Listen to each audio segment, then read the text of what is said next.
Este canal se creó con el propósito de recordar que en Cristo hay salvación y vida eterna. Te invitamos a aceptar a Jesucristo como tu único y suficiente Salvador.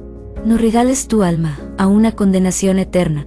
A continuación escucharemos palabra del nombre de Jesús, la cual te llevará a reflexionar en tu diario caminar y traerá paz a tu vida. Se levantó de entre los muertos, Él vive, Él vive. En el mundo hay salvación por su gracia y por su amor. Él vive, Él vive. Mi Jesús vive por la eternidad. Edificantes minutos con Franklin Salas. Mateo 4:1. Entonces Jesús fue llevado por el Espíritu al desierto.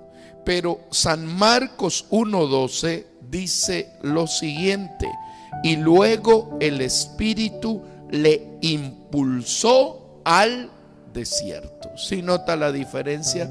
En el libro de San Mateo dice fue llevado, y en el libro de San Marcos 1:12 que dice el Espíritu lo impulsó al desierto. Bueno, hay que comprender que cuando la Biblia dice en San Mateo Jesús fue llevado, no es como que se lleva un hombre mayor a un niño. No, a Jesús no le podían haber preparado una emboscada porque Él es el que todo lo puede. A Jesús no lo podían llevar con engaño porque Él es la verdad y la vida. El enemigo no podía atarlo porque Él es la libertad. Cuando dice, aleluya, que Jesús fue llevado al desierto, lo que están diciendo allí es que en su plan soberano Dios permitió, aleluya, que se dé el hecho de la tentación para marcarle una enseñanza a nosotros los que estamos aquí en este tiempo. Diga gloria al nombre del Señor Jesús. Si tenemos claro ese punto, ¿verdad? Entonces no se piense que Jesús lo emboscó a Jesús, que Satanás lo emboscó a Jesús, que lo atrapó y lo llevó. No, no, no, porque eso no es así. El Señor es el Dios Todopoderoso. Dice que lo llevó ¿a dónde? Al desierto. Ese acontecimiento, vamos a estudiar un poquito, sucedió en el desierto de Judea. Bueno, les voy a hablar un poco del desierto de Judea. El desierto de Judea está ubicado al sur precisamente de Israel. Acuérdese que Galilea está en el norte, donde fue criado Jesús, y Judea está en el sur, donde nació Jesús. ¿Cómo se llamó? Belén de Judea. Jerusalén pertenece a Judea y la ciudad de Jericó estaba en ese tiempo en el entorno de Judea. Es la parte inferior de Israel. Este desierto de Judea está lleno de colinas, aproximadamente en la parte más elevada, 1000 metros sobre el nivel del mar, y llega hasta el famoso Mar Muerto. Acuérdense que el Mar Muerto está bajo el nivel del mar. Este desierto de Judea es una parte terminal del conocido desierto del Negev, que es mucho más conocido. El desierto del Negev es la parte sur del desierto del Negev. Cuando llegamos nosotros hasta Israel, hay temperaturas muy altas. El día que nosotros estuvimos allí en el desierto de Judea, en la última fortaleza romana llamada Masada, miramos la temperatura y ¿sabe cuál era la temperatura? 52 grados. Ahí estuvimos, 52 grados de temperatura en el desierto de Judea. Allí en el desierto de Judea se encuentra la ciudad de Jericó. Usted ha escuchado la ciudad de Jericó, ¿verdad? ¿Qué pasó en la ciudad de Jericó? Los muros se cayeron en la ciudad de Jericó. Esa ciudad de Jericó está en la parte final del desierto de Judea. Es conocida como la ciudad de las palmeras o una ciudad antigua. Aproximadamente data la historia de la ciudad de Jericó como 9,000 años de historia. Y acuérdese que de esa misma ciudad de Jericó era un hombre ¿qué? Un hombre pequeño de estatura. Amén. También en el mismo desierto de Judea es el desierto donde se retiró aquel predicador que estudiamos, llamado ¿qué? Juan Bautista. Él se retiró ¿a dónde? Al desierto de Judea. Le doy otros datos del desierto de Judea a usted que le gusta escribir sus apuntes. Allí en el desierto de Judea, precisamente en el Mar Muerto, hay una población llamada Qumran. Y en el desierto de Judea se encontraron los rollos de Qumran. Aleluya. Los libros que se encontraron o rollos que se encontraron allí fue 36 rollos de los Salmos, de Deuteronomio 30 rollos y de Isaías 21 rollos. Amén. De donde tenemos en ese desierto, los vestigios de la escritura sagrada más preservados y más difundidos. Bueno, le he dado algunos datos para que usted se ubique, hablando de qué, del desierto de qué, de Judea. Ya sabe, esa zona desértica, esa zona bastante calurosa, esa zona, ahí era donde se desarrolla este tema de la tentación. Los 40 días de ayuno. ¿Por qué el Señor Jesús, escúchelo muy bien, ayunó 40 días? Por favor, tome sus apuntes. Aleluya. 40 días del ayuno de Jesús. ¿Qué significa 40 días y 40 noches? El número 40 tiene un significado especial en la Biblia. Le voy a dar estos datos. El diluvio, ¿cuánto duró? 40 días y 40 noches. Moisés, ¿cuántos días ayunó? 40 días y 40 noches antes de recibir las tablas. Pero una vez que recibió las tablas y vio que el pueblo estaba en rebelión, ¿qué hizo? Rompió las tablas y otra vez ayunó ¿qué? 40 días y 40 noches como la primera vez. Goliat estuvo desafiando a los ejércitos del Dios vivo. ¿Cuántos días? 40 días. Y el profeta Elías estuvo caminando, aleluya, durante 40 días y 40 noches, perseguido ¿por quién? Por Jezabel. Allí entonces usted encuentra, ¿qué cosa? Encuentra algunos números especiales con relación al 40. Entonces, cuando nosotros vemos que Jesús ayunó 40 días, el ayuno del Señor Jesús fue un ayuno real. ¿Cuántos lo creen que es así? Dios manifestado en carne, Él tenía hambre como todo ser humano. Él tenía la sujeción a su propósito, aleluya, eterno de la salvación. Pero Él padecía hambre. Gloria al nombre de Jesús. El tentador. Dice la Biblia que Jesús, aleluya, después que fue bautizado, se fue ¿a dónde? Al desierto. Usted ya sabe que es el desierto, donde ayunó 40 días y 40 noches. Ya le expliqué. Tuvo hambre. Quiere decir de que en la parte humana Él tenía la necesidad de comer. ¿Y qué dice la Biblia? Léalo. Y vino a Él, ¿quién vino? El tentador. Escúchelo muy bien. Vino a Él el tentador. Bueno, le voy a dar estos. El tentador, ¿quién es? El experto tentador, malévolo y perverso es Satanás, que fue un querubín grande y protector.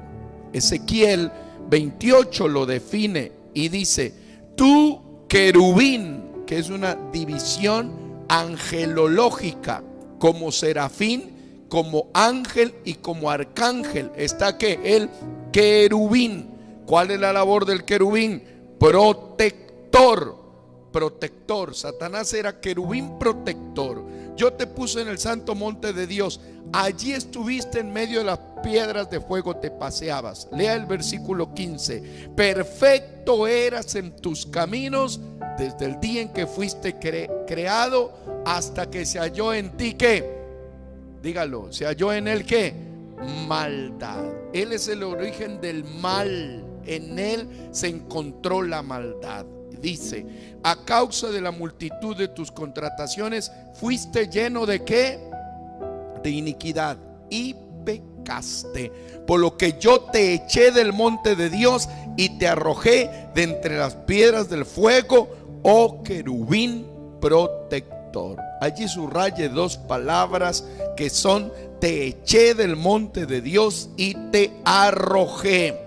Echar es expulsar y arrojar es que descender de esa posición elevada. Por eso es que Satanás siempre ha querido los lugares elevados, porque él fue echado de ese lugar. Isaías 14:13. Diga gloria al nombre del Señor Jesús. Diga gloria al nombre del Señor Jesús. ¿Qué dice Isaías 14:13? Tú que decías en tu corazón, subiré ¿a dónde? Al cielo. ¿Por qué dice subiré al cielo? Porque fue ¿qué? Desechado del cielo, fue expulsado del cielo. ¿Qué más dice? En lo alto, en lo alto. ¿Por qué? Porque Satanás en el juicio fue puesto en lo bajo. Por eso quiere estar en lo alto. Dice, junto a las estrellas de Dios. ¿Qué dice? Léalo. Levantaré mi trono, porque el trono de él es inexistente. Por eso quiere levantar un trono en el monte, que es un monte alto del testimonio. Me sentaré, que quiere decir dominio y autoridad, a los lados del norte, que quiere decir posición de salida o posición preponderante.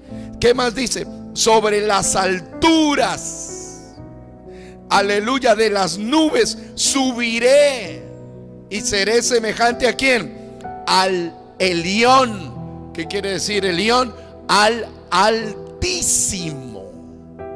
Hay poder en el nombre de Jesús. Sí se está dando cuenta, ¿verdad? Ya le hice leer 28:14 de Ezequiel, donde dice, te eché y te arrojé. Como fue echado y arrojado, él quiere que subir, elevarse, ubicarse arriba, en la parte elevada. Ese es el propósito del enemigo. Con esa explicación vamos a mirar tres aspectos que hay en la tentación de Satanás a Jesucristo. Lo primero fue que las piedras se transformen en ¿qué? En pan. Eso es, ¿qué cosa? Alimento. Que sus ángeles te sostengan. Eso es seguridad. Y te daré los reinos del mundo. Eso es ¿qué? Poderío o fama. Y los hemos colocado así. La tentación de Satanás frente a Cristo va desde, escríbalo, desde lo más básico a lo más fundamental. Va de lo particular a lo general. Y desde la necesidad humana a la soberanía de Dios. Esa es la metodología que el enemigo utilizó. Le repito, de lo más básico a lo más fundamental. Si está con sus apuntes. De lo particular ¿a qué? A lo general. Y de la necesidad humana a la soberanía de Dios. Así es como trabajó Satanás en su metodología. Y esa metodología la sigue repitiendo. El Señor tuvo hambre. Vamos, primera tentación. Le hemos colocado el orden según San Mateo, porque si usted busca el orden según San Lucas, lo que aquí es la segunda y tercera, en San Lucas es inverso, tercera y segunda. Sí está claro, ¿verdad? El orden le hemos colocado según San Mateo. La primera tentación, aleluya, dice Mateo 4:3, vino a él el tentador y le dijo: si eres hijo de Dios. Bueno, Satanás quería, hay poder en el nombre de Jesús, a hacer pensar a Cristo como hacerlo dubitar en su accionar redentivo. Sí, está claro lo que le digo, en su accionar redentivo, porque Satanás muy bien sabía que el que estaba allí era ¿qué? La manifestación de Dios para salvar. De eso es indudable, porque ¿qué dice Santiago? Aleluya, ¿tú crees que Dios es uno? También los demonios ¿qué? Creen y tiemblan. Entonces, y cuando Dios se manifestó en carne en Belén de Judea, Satanás instó a Herodes para que acabe con todos los niños menores de 2 años, porque el enemigo sabía que el nacimiento de aquel pequeño iba a causarle la redención a toda la humanidad. ¿Cuánto le damos gloria al nombre del Señor? Entonces aquí no se trata de una tentación donde el enemigo ignoraba a quien tenía. No, él sabía quién estaba al frente. Lo que pasa es que le plantea esto: si eres hijo de Dios, aleluya, le dice, si eres hijo de Dios. Acuérdese que el enemigo ha tratado eso y le dice: como tú estás con hambre, si eres hijo de Dios, haz algo que es simple para ti. Di que las piedras se conviertan en pan. Si eres hijo de Dios, para ti no habría ningún problema. Acuérdese que este mismo ser, en el primer Adán, acuérdese que hay 2 Adán en la Biblia. El primer Adán es el caído, y el postrer Adán, ¿quién es? Es Cristo, el perfecto.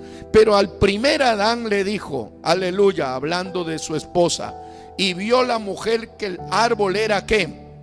Bueno para comer, Génesis 3:6, que el árbol era ¿qué? Bueno para comer, y que era ¿qué? Agradable a los ojos, y árbol ¿qué? Codiciable para alcanzar la sabiduría, y tomó ¿de qué? De su fruto y comió, y dio también a su marido, el cual comió como ella. Acuérdese. Ahora, ¿qué le dijo Satanás a Jesús? Si eres hijo de Dios, di que esas piedras se conviertan en ¿qué? En pan. ¿Para qué el pan? Para que lo pueda comer. Se fue a la necesidad básica. Dijo, como tienes hambre, no le dijo a que te traigan pan. No, di tú mismo que las piedras se conviertan en pan, y el Señor podía hacerlo. Lo que pasa es que el tentador lo que quería es tomar control de Jesús y que Jesús obedezca a los caprichos del diablo. Y jamás Jesús va a caer en los caprichos del enemigo, porque Él es Dios soberano, perfecto y grande, el que controla todas las cosas. Dele aplauso al Rey de Gloria en el nombre glorioso del Señor. Dele gloria a Dios, aleluya. Esta misma manera la está utilizando el enemigo en este tiempo. Muchas personas quieren acercarse a Cristo y están tratando de buscar su presencia, no por su santidad, sino ¿por qué? Por la comida y por la bebida. Quieren lograr eso. Y hay muchas personas que quieren ofrecerle a la humanidad lo mismo: comida y bebida y prosperidad. Y el enemigo está engañando y tratan de presentar un evangelio que no es el evangelio originado en el poder de Dios, sino que es el evangelio transformado por el tentador en mercadotecnia mercancía de la fe. Y eso es lo que Dios no quiere, que el evangelio no sea mercancía de la fe, sino que el evangelio es poder de Dios para salvación del hombre. Dele aplausos al Rey de Gloria. ¿Sabe qué le responde? Le respondió la cita de Deuteronomio 8:3. No solo de pan vivirá el hombre, sino de toda palabra que sale de la boca de Dios. Jesús no le responde como un hombre hambriento de pan. No. Jesús lo responde como Él es un ser naturalmente divino y santo. Él no le habla como un ser humano que quería pan hecho de harina de trigo, quizá, sino que Él le habla como el pan que descendió del cielo. Hay poder en el nombre del Señor. Hay poder en el nombre del Señor. Según San Juan 6:63, el Espíritu es el que da vida. La carne para nada aprovecha. Las palabras que yo os he hablado, léalo, son ¿qué? Espíritu y son vida. ¿Cuánto le alaban al Rey de Gloria? ¿Cuánto le alaban al Rey de Gloria? Entonces el Señor Jesús no cayó en esa trampa tentadora. Di que las piedras se conviertan en pan. No solo de pan vivirá el hombre, sino de toda palabra que sale de la boca de Dios. ¿Cuál es la palabra que sale de la boca de Dios? La palabra de vida, el evangelio de nuestro Señor Jesucristo. Hay victoria en el nombre de Jesús. Hay victoria en el nombre de Jesús. Vamos, segunda tentación, Mateo 4:5. Vamos, segunda tentación, Mateo 4:5. Entonces el diablo le llevó ¿a dónde? A la santa ciudad. Lea conmigo fuerte los que están aquí y también en casa. Entonces el diablo lo llevó ¿a dónde? A la santa ciudad y le puso sobre el pináculo del templo y le dijo: si eres hijo de Dios, échate abajo, porque escrito está: a sus ángeles mandará cerca de ti, y en tus manos estos tendrán para que no tropieces en piedra. El enemigo utilizaba la palabra de Dios. No nos dejemos convencer cuando hay personas que no son de buen testimonio y utilizan la palabra de Dios, porque no todo el que utiliza la palabra de Dios hace la voluntad de Dios. El mismo Señor dijo: no todo el que me dice que Señor, Señor, entrará en el reino de los cielos, sino el que hace ¿qué? La voluntad de mi Padre que está en los cielos. Y la voluntad de Dios es que santa, agradable y perfecta. Entonces hay poder en el nombre del Señor Jesucristo. Lo llevó al pináculo del templo. Bueno, el pináculo del templo es la parte más elevada del templo. Es el vértice, es la unión de la parte más elevada del templo. Es el lugar donde se cree que se unían el pórtico de Salomón, donde estaba la puerta de Salomón, y el pórtico real. Es una esquina, es una esquina. Cuando usted va allá, le muestran a la persona, le dicen: mire, este es el pórtico del Salomón, esta es la puerta real, y usted ve una esquina elevada allí. Esa esquina algunos la ponen en una altura, bueno, unos creo que exageraron. Hoy estaba leyendo un estudio, decía que el pináculo tenía 180 metros. No es tan alta, no es tan alta. Pero después ya encontré otros datos que el pináculo del templo, varios autores dicen que aproximadamente medía unos 50 metros de altura. Repita, ¿cuántos metros medía el pináculo del templo? 50 metros de altura. ¿Eso cuánto equivale? Estaba haciendo un cálculo. Esos 50 metros a un edificio de ¿cuántos pisos? De aproximadamente 12 pisos. la torre de Pisa allá en Italia. Usted ha visto cuál es la torre de Pisa, esa torre que es inclinada, mide 56 metros de altura. Entonces imagínense un edificio de 12 pisos aproximadamente. Esa era la altura ¿de qué? Del pináculo del templo, la parte más elevada del templo. En el pináculo del templo, escribe estos datos que le pueden resultar atractivos para su estudio. Era un lugar que tenía una posición elevada y hermosa, porque de allí se podía mirar el monte de los olivos. El pináculo era como una terraza elevada y se observaba el monte de los olivos y el valle de Cedrón. Era un lugar muy geográficamente llamativo, y se decía que los grandes doctores de la ley iban a meditar allí en esa parte elevada, como una posición muy elevada. ¿Y de qué? Y de meditación para lo que hacían. También este pináculo del templo está totalmente ubicado detrás del Gólgota. O sea que cuando una persona se paraba en el pináculo del templo, no tenía acceso visual al monte Calvario, que estaba totalmente contrario.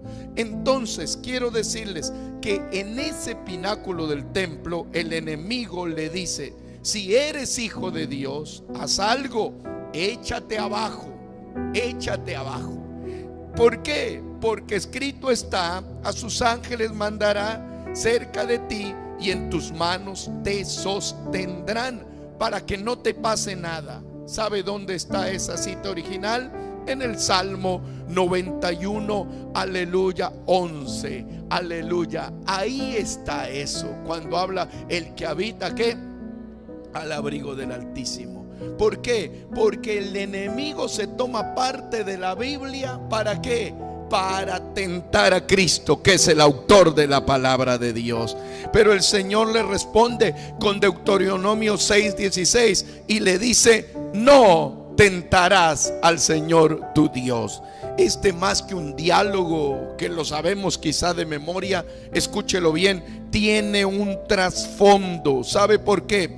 Porque el templo significaba el lugar de adoración para Israel. El templo lo construyó Salomón, después fue destruido, fue reconstruido por Zorobabel, y el templo que estaba allí lo había levantado Herodes el Grande. En ese lugar se manifestaba la presencia de Dios.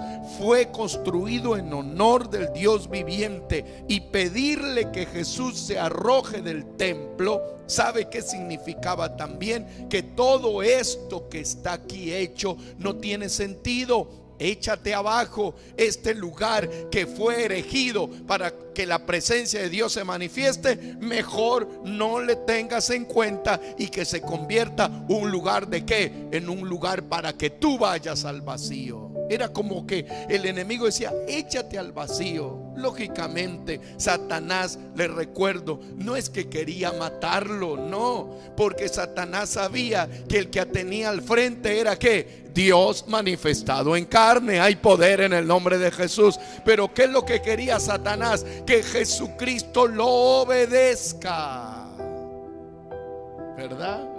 Hay poder en el nombre de Jesús.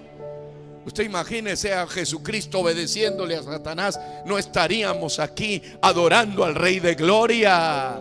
Pero Satanás es osado y atrevido. Hay poder en el nombre de Jesús, y por eso le dice al joven, le dice al creyente: no pasa nada. Si vas a ese baile y no baila, no pasa nada. Si consumes droga una vez, puedes dejarlo cuando quiere, no pasa nada. Le dice: si caes en adulterio y en fornicación, no pasa nada, Dios te perdona. Si te separas, si haces eso, no pasa nada. El enemigo siempre trata de suavizar el pecado, y le dice: no pasa nada. Y le dijo Satanás a Jesús: échate de aquí, no pasa nada. Si tú te arrojas de aquí, inmediatamente vienen los ángeles ángeles y te agarran, como dice el Salmo 91. Pero es que la palabra de Dios no está puesta para que el enemigo haga trampa de ella, sino que esa palabra está escrita para saber que esta iglesia está segura en el Dios Todopoderoso.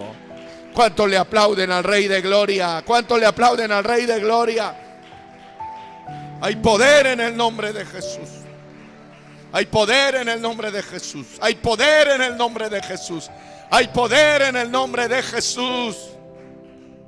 Incluso al final de la tentación dice que los ángeles, ¿qué hacían con el Señor? Los ángeles le servían. Le servían. Ya cuando termina la tentación dice que vinieron los ángeles y le servían. En el nacimiento hubo ángeles que gritaban gloria a Dios en las alturas, y en la tierra paz y buena voluntad para los hombres. Y me atrevo a decir que como Satanás fue un ángel querubín protector, él dijo: mira, yo conozco cómo funciona este tema de los ángeles, porque así hay seres que están caídos, que no han hecho la voluntad de Dios y tienen solamente recuerdos de lo que fueron. Pero esta iglesia no vive del recuerdo. Esta iglesia tiene un Dios vivo, presente y maravilloso. Por eso aquí le adoramos en esta noche como si fuese la noche de mayor adoración a nuestro Dios en la vida. Sí, quiero pedirle que le adore el que lo sienta, el que lo necesite, el que lo crea, el que lo anhele. Apláudalo al Rey de Gloria. El tercer punto de la tentación, Mateo 4:8. Otra vez le llevó el diablo. ¿A dónde lo llevó? A un monte muy alto. Recuerde que las dos últimas tentaciones se relacionaron con ¿dónde? Con el pináculo del templo, un lugar alto. Después lo llevó ¿a dónde? A un monte muy alto. Algunos analistas dicen que este monte muy alto está cerca de la ciudad de Jericó. Incluso allí hay un sitio cerca de Jericó que lo llaman el monte de la tentación. Pero nosotros no podemos decir que ahí fue, sino que ellos aproximadamente lo colocan. ¿Y qué dice? Y le mostró todos los reinos del mundo y la gloria de ellos. Esto es determinante. No es que, hermanos, se trata de que la montaña por la altura alcanzó a ver. No, porque Israel es un desierto y sus elevaciones tienen 1500 metros de altura. No son más altas, son montañas pequeñas. Cuando usted dice el monte Carmelo, piensa que es altísimo. No, el monte Hermón es pequeño, el monte Tabor es pequeño. Son montañas pequeñas, no son grandes elevaciones. Y de una elevación de 1000 metros no se puede ver todos los reinos del mundo. ¿Se refiere a qué? Se refiere a una visión en la cual Dios le permite, aleluya, que se vea todos los reinos del mundo y la gloria de ellos. El enemigo le dijo: todo esto te daré si postrado me adorares. Acuérdense que primero fue y le dijo: di que las piedras se conviertan en pan, necesidad básica de comida. Después, arrójate y no te pasa nada, seguridad. Iba ascendiendo en el nivel de tentación. Y después le dice: no, ahora quiero que veas la gloria del mundo, los reinos del mundo. Y mira, todo esto te lo doy si postrado me adores. Porque Lucas 4:6 dice más claro: y le dijo el diablo: a ti te daré toda esta potestad y la gloria de ellos. Léalo: porque a mí me ha sido entregada y a quien quiero la doy. Mire, esa es la voluntad perversa del diablo. Y allí es que por eso él toma cantantes que no eran nada y lo lleva a la fama, al estrellato, y la gente que lo sigue a ellos se quitan la vida, caen en perversión. Usted piensa que esos cantantes que no eran nada, y algunos ni tienen voz de cantantes, ni cara de cantantes, usted los ve desfigurados, pero tienen a millones de jóvenes bailando perreo, que no están teniendo relaciones sexuales, pero se tocan sus cuerpos y se frotan sus genitales con ropa. Imagínese, usted piensa que eso es por obra del Espíritu Santo. Eso es que la obra del enemigo, que tomó un nadie y lo llevó a la fama y lo colocó allá, y millones de jóvenes teniendo relaciones no terminadas, pero viviendo perdidamente. Usted imagínese hombres que no eran nada, que los lleva a cantar canciones que cuando la gente escucha esas canciones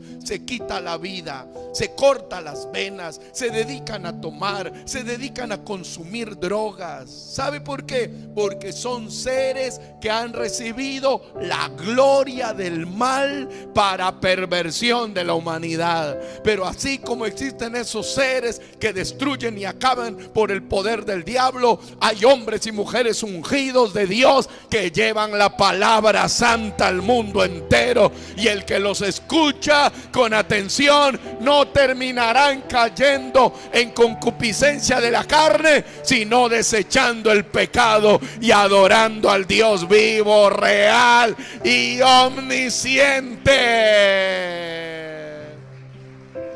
¿Cuánto le aplauden al Rey de Gloria? ¿Cuánto le aplauden al Rey de Gloria? ¿Cuánto le aplauden al Rey de Gloria? Oh, los gobernantes del mundo tienen la gloria del diablo. Eso no lo digo yo como un fanático religioso, lo dice la palabra de Dios. Satanás dijo: mira, yo tengo todos los reinos del mundo y la gloria de ellos son míos, y yo a quien quiera se la doy.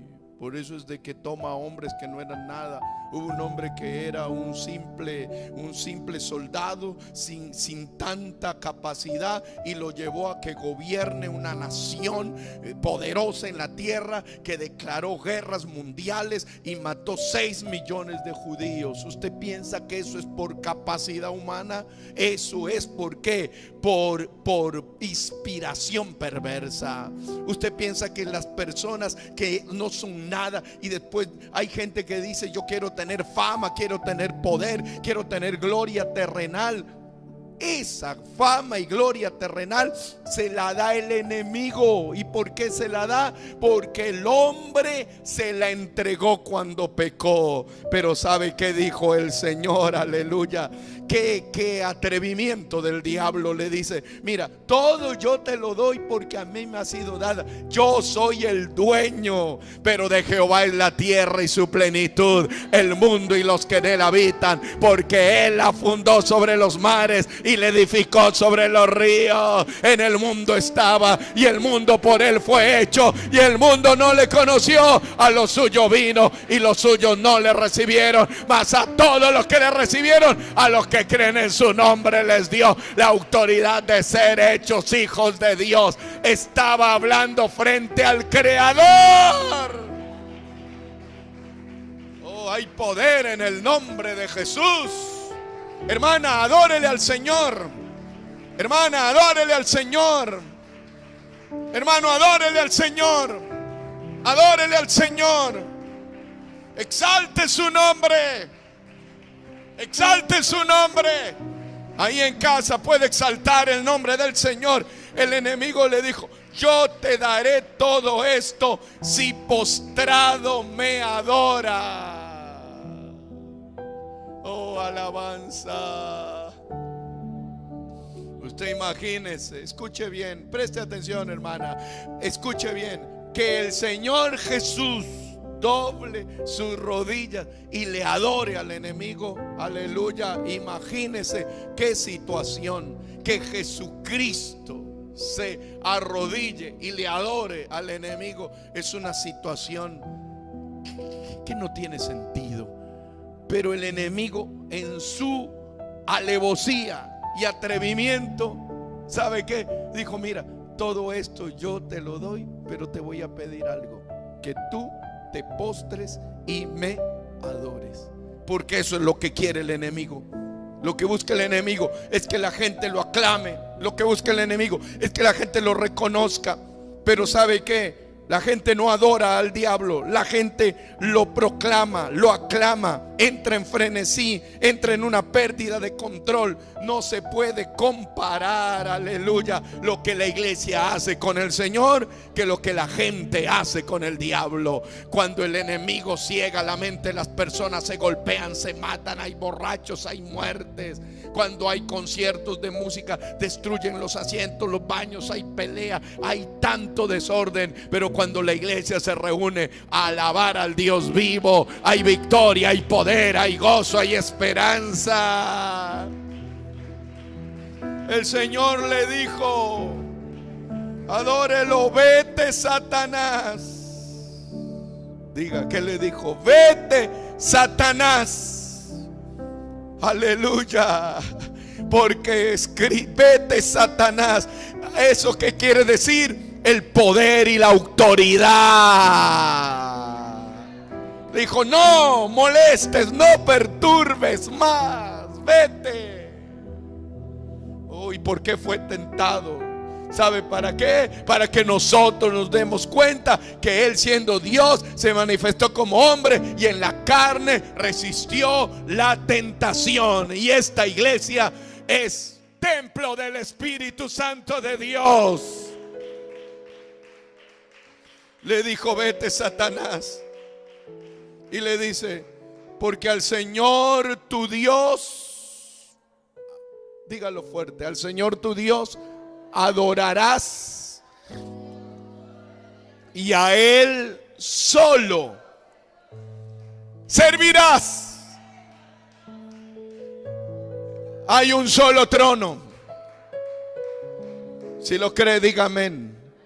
Hay un solo Dios. Hay un solo Señor. Hay una sola fe. Hay un solo nombre dado a los hombres en que podamos ser salvos.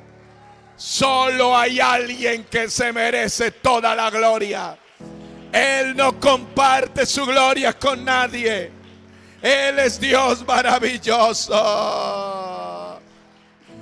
¿Por qué fue el Señor tentado? Porque no tenemos un sumo sacerdote que no pueda compadecerse de nuestras debilidades, sino uno que fue tentado en todo según nuestra semejanza, pero sin pecado. Si puede alabarle, si puedo alabarle, si puede alabarlo. Por eso dice: por lo cual, Hebreos 2:17, por lo cual debía ser en todo semejante a sus hermanos, para venir a ser ¿qué?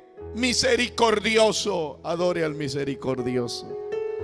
Y fiel, sumo sacerdote en lo que a Dios se refiere, para expiar los pecados del pueblo. Pues en cuanto él mismo padeció siendo tentado, fuerte, es que es poderoso. Repítalo, es que hermano, poderoso para socorrer ¿a quiénes? A los que son tentados.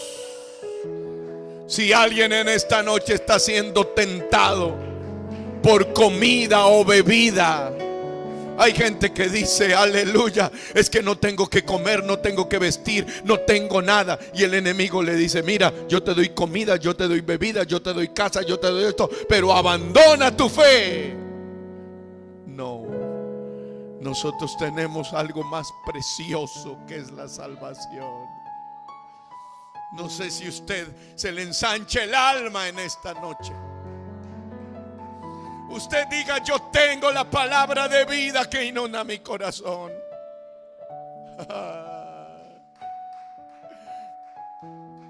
Quizá el enemigo lo está llevando a una parte elevada y le dice: no te pasa nada, arrójate de aquí, que tu Dios te ayuda. Quizá lo está llevando a una relación peligrosa, que va a perder su salvación. Quizás lo está llevando a una amistad que lo va a sacar del camino de Dios. Quizás lo está llevando a un trabajo que puede ser el hundimiento de su vida espiritual. Quizás lo está llevando a alguna situación que se le puede acabar la posición elevada donde Dios le ha puesto. Pero mejor diga en esta noche: hay poder en el nombre de Jesús. Yo sé a quién le sirvo y le adoro. El mismo Dios manifestado en carne en Cristo Jesús ayunó. Hay poder en el nombre de Jesús. No porque Él necesitaba ayunar, porque Él es Dios soberano y poderoso, sino para entender nosotros que toda nuestra vida debe estar direccionada en oración, en ayuno y en entrega y en un sacrificio vivo. Hay poder en el nombre del Señor. No sé a cuánto les están ofreciendo gloria humana, no sé a cuánto le están ofreciendo reinos del mundo, no sé a cuánto le están ofreciendo fama, no sé a cuánto le están ofreciendo poder, no sé a cuánto les ofrecen riquezas, no sé lo que te ofrece el mundo, pero el mundo y sus deleites pasan. Apláudale, apláudale, pero el que hace la voluntad de Dios permanece para siempre. En esta noche yo no le puedo ofrecer plata, ni dinero, ni fama, ni siquiera salud, ni siquiera trabajo, pero le ofrezco al poder en el nombre de Jesús, la gracia salvadora que Cristo me ha dado, la gracia bendita del Evangelio, el poder de Jesucristo.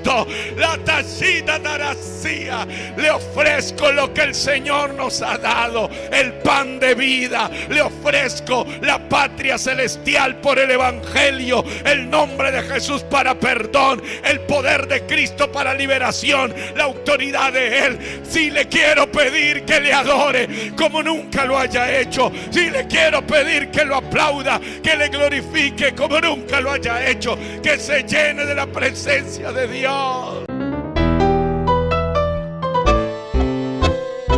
Con sentimiento para mi Señor Jesucristo.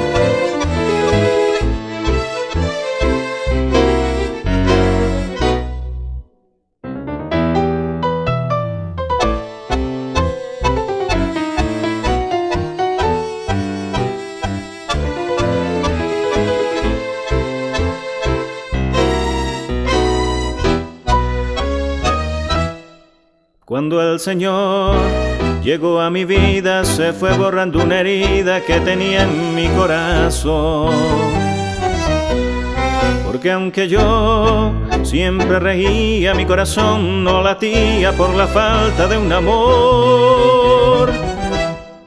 Pero el Señor me dio la paz y la alegría que mi alma no veía, y el amor que un día soñé que no lo hallé en una mujer que un día yo amé.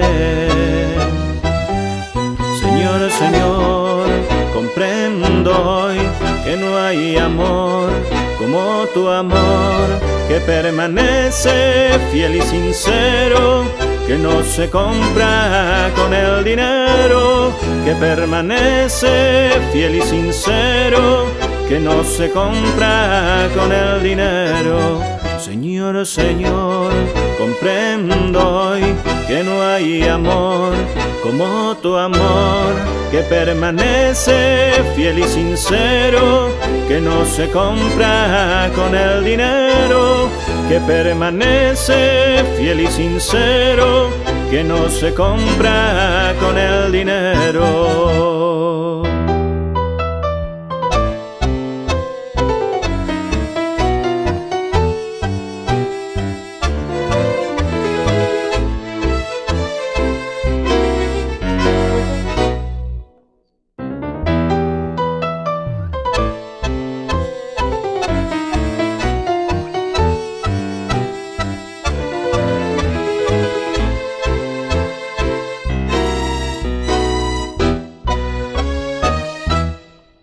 Te alabaré, te adoraré, y por donde quiera que yo vaya siempre te bendeciré.